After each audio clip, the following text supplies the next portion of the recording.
Saudi আরব pro লিগে biggest transfer, biggest এতে বড় ট্রান্সফার আর কোনো সময় সৌদি আরবের কোনো ক্লাবে হয়নি।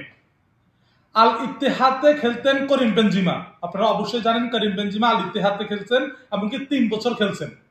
কিন্তু ইত্তেহাদের সাথে তার মনোমালিন্য এবং কিছু সমস্যার কারণে তিনি চলে যেতে চেয়েছেন ইউরোপ লিগে, কিন্তু তাকে সৌদির প্রো লিগে তার এগেনস্টে আল হিল্লাল, যেখানে বাংলা নেইমার খেলছিল এবং মেসির জন্য সেখান থেকে প্রস্তাব দিয়েছিল, সেই ক্লাবে আল হিল্লাল ক্লাবে এখন করিম বেনজিমা চলে গেছে।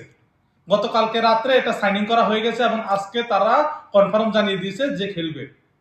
কিন্তু আল নাসির, যেখানে ক্রিস্টিয়ানো রোনালদো এবং সাদিও মানে খেলে, তারাও চেয়েছিল যে করিম বেনজিমাকে সেখানে নিয়ে আসার জন্য, যেহেতু করিম বেনজিমা আর ক্রিস্টিয়ানো রোনালদো পুরানো ফ্রেন্ড, তারা একসাথে রিয়াল মাদ্রিদে খেলছে, তারা এখন চেয়েছে যাতে আল নাসির হয়ে খেলে, কিন্তু বাট ক্রিস্টিয়ানো রোনালদোর জায়গায় তাকে নেওয়া হয়নি এবং আল হিল্লালে কিছু বাড়তি টাকা দেওয়া এবং কিছু বাড়তি ফেসিলিটি দেওয়ার কারণে এখান থেকে করিম বেনজিমা চলে গেছে আল হিল্লালে।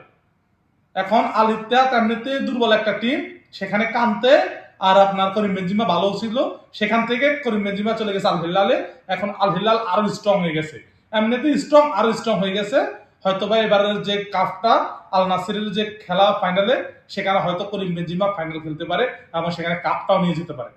তো ভিডিওটা কেমন লেগেছে কমেন্ট করে জানাবেন, আর বেশি বেশি লাইক কমেন্ট সাবস্ক্রাইব করে দিয়ে যাবেন। ধন্যবাদ।